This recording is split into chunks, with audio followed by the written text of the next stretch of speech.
இன்னைக்கு நானும் என் பொண்ணும் உட்காந்து ஒரு படம் பார்த்துட்டு இருந்தோம். அவள் வந்து கேட்டா அப்போது அந்த படத்தை பார்த்துட்டு ரொம்ப எக்ஸைட் ஆகிட்டு, வாவ் அம்மா எனக்கு இந்த ஹீரோ தான்மா ரொம்ப பிடிச்சிருக்கு, he is my favourite hero அப்படின்னா.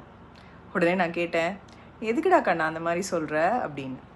அதுக்கு வந்து அவள் சொன்னா, என்ன சூப்பராக டான்ஸ் ஆடுறாருல, என்ன செமையாக பாட்டு பாடுறாரு, அப்புறம் செமையாக ஃபைட்டிங்லாம் பண்ணுறாருமா, அதோட பார்க்குறதுக்கு எவ்வளோ அழகாக இருக்கார், எவ்வளோ க்யூட்டாக இருக்கார், அவரோட ட்ரெஸ்ஸிங் கூட செம்ம சூப்பராக இருக்குது, அப்புறம் அந்த சொல்கிற பஞ்ச் டைலாக் எல்லாமே செம்மையாக இருக்குமா அப்படின்னா. அதுக்கு வந்து எனக்கு ரொம்ப சிரிப்பு வந்துடுச்சுங்க. உடனே எதுக்குமா சிரிக்கிற அப்படின்னு கேட்டா. அதுக்கு நான் சொன்னேன், அப்படி பார்த்தா உனக்கு வந்து அந்த ஹீரோ இல்லைடா, ஒரு அட்லீஸ்ட் ஒரு 100-150 பேராவது பிடிச்சிருக்கணும் அப்படின்னு. என்னம்மா சொல்கிற அப்படின்னா. பின்ன என்ன நினச்சிட்ருக்க நீ, இந்த ஹீரோ வந்து இதெல்லாம் ரியலாக பண்ணுறாருன்னு நினச்சியா? இவர் செம்மையாக டான்ஸ் ஆடுறாருன்னு சொன்னல, அந்த டான்ஸ் கற்றுக் கொடுத்தாங்கல்ல, அது வந்து ஒரு கோரியோகிராஃபர். அது கூட அட்ட ஸ்ட்ரெச்செல்லாம் அவங்கள ஆட வைக்க மாட்டாங்க, ஒரு ஸ்டெப்பையே ஒரு நாள் ஃபுல்லாக எடுப்பாங்க, அவ்வளோ ப்ராக்டிஸ் பண்ணியிருப்பாங்க, அதுக்கப்புறம் தான் ஆடுவாங்க, அதையே ரீடேக்னு ஒரு நாள் பூரா எடுப்பாங்க. அப்புறம் பாட்டு பாடுறாருன்னு சொன்னல, அந்த பாட்டை பாடினது ஒரு சிங்கர், அந்த பாட்டுக்கு மியூசிக் போட்டது ஒரு மியூசிக் டைரக்டர், அப்புறம் அந்த பாட்டுக்கு எழுதினது வேர்ட்ஸு ஒரு ரைட்டர், அப்புறம் அந்த பாட்டு நல்லா பியூட்டிஃபுல்லாக கேட்குற மாதிரி நம்ம ஸ்க்ரீனில் வந்து காமிக்கிறதுக்கு வந்து ஒர்க் பண்ணது ஒரு சவுண்ட் இன்ஜினியர். அப்புறம் நெக்ஸ்ட் என்ன சொன்னேன், செமையாக ஃபைட் பண்ணுறாருன்னு தானே சொன்னேன். வந்து அந்த ஃபைட்டு கூட ஒரு ஸ்டண்ட் மாஸ்டரு கோரியோகிராஃப் பண்ணுவாங்க. அதுக்கப்புறம் அந்த ஃபைட்டுக்கு வந்து சில கஷ்டமான ஸ்டண்ட்ஸ் எல்லாம் இருக்குல்ல, அது வந்து உங்கள் ஹீரோ பண்ண மாட்டார், அதுக்கு வந்து டூப்பு போட்டு தான் பண்ண வைப்பாங்க. அப்புறம் நெக்ஸ்ட்டு என்ன சொன்னேன், க்யூட்டாக இருக்கார், அழகாக இருக்கார், ஸ்மார்ட்டாக ட்ரெஸ் பண்ணுறாரு.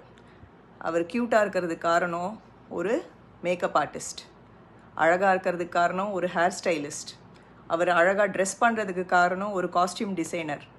ஸோ அதுக்கப்புறம் இது எல்லாமும் போகவும் உன் ஹீரோ வந்து சில ஆங்கிளில் நல்லா இல்லைன்னா அந்த ஆங்கிள் எல்லாம் கட் பண்ணி அவரை சூப்பராக காட்டுறது அந்த ஃபோட்டோகிராஃபர், அந்த வீடியோகிராஃபர். ஸோ இத்தனை பேர் ஒர்க் பண்ணால் தான் அந்த படம் வரும். அப்புறம் டைலாக் பேசுகிறாருன்னு சொன்னல, அந்த டைலாக் சொல்லி கொடுக்கறது யார் தெரியுமா, ஒரு டைரக்டர், அதை எழுதினது ஒரு ரைட்டர். ஒரு 10 நாள் எடுப்பாங்க அந்த சீனை. இத்தனையும் எப்படி ஆக்ட் பண்ணணும்னு அந்த டைரக்டரும் சொல்லி தான் கொடுப்பாரு. இந்த மாதிரி எல்லாம் வச்சு தான்டா படம் எடுக்கிறாங்க. ஒரு படம் எடுக்கணும்னா அதுக்கு பின்னாடி எத்தனை பேர் ஒர்க் பண்ணுறாங்க தெரியுமா, எத்தனை பேரோட கஷ்டம் இருக்குது தெரியுமா. ஆனால் சிம்பிளாக எல்லா பேரையும் புகழையும் அந்த ஹீரோ தட்டிட்டு போயிடுவார்.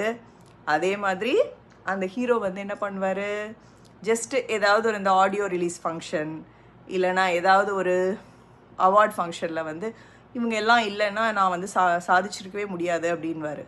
அப்புறம் ஹீரோக்கு எவ்வளோ சம்பளத்தைன்னு வச்சுக்கோயேன், கோடி கணக்கில் இருக்கும். இந்த பின்னாடியெல்லாம் ஒர்க் பண்ணாங்க பார்த்தியா, இவங்களுக்கெல்லாம் ஏதோ ஒரு thousands, மிஞ்சி போனால் few lakhs, அவ்வளோதான். ஸோ அவங்க கஷ்டப்பட்டது யாருன்னா அவங்க தான். ஆனால் அவங்க கஷ்டத்துக்கு அங்கே இது கிடையாது, பாராட்டும் கிடையாது, பணமும் கிடையாது. ஸோ கஷ்டப்படுறது ஒருத்தன், பாராட்ட பணத்தை தட்டிட்டு போகிறது வேற ஒருத்தன். இதுதான்டா சினிமாவில் மட்டும் இல்லை, ரியல் லைஃப்லையும் இதுதான் நடக்குது. நீ வந்து என்னதான் கஷ்டப்பட்டு உழைச்சாலும், என்னதான் நீ ஸ்மார்ட்டாக டேலண்ட்டாக ஒர்க் பண்ணாலும், ஒன்றை நீ மார்க்கெட்டிங் பண்ணிக்கலன்னு வச்சுக்கோயேன், யாருமே உன்னை சீண்ட மாட்டாங்க. உன்னோட கஷ்டத்தை உறிஞ்சி அதுக்கு வந்து ரொம்ப கம்மியான ஒரு கூலியை கொடுத்து உன்னோட டேலண்ட்டையும் கஷ்டத்தையும் விலைக்கு வாங்கி அவங்க பேரையும் பணத்தையும் சம்பாதிச்சுட்டு போயிட்டே இருப்பாங்க. அதுதான் உலகம். ஸோ உங்கள் பசங்களுக்கு சொல்லிக் கொடுங்க, டேலண்ட்டாக இருக்கணும், நல்லா படிக்கணும், கஷ்டப்படணும், கண்டிப்பாக ஹார்ட் ஒர்க் பண்ணணும். பட் இது எல்லாத்த விட ஒன்று இருக்குங்க, செல்ஃப் மார்க்கெட்டிங்.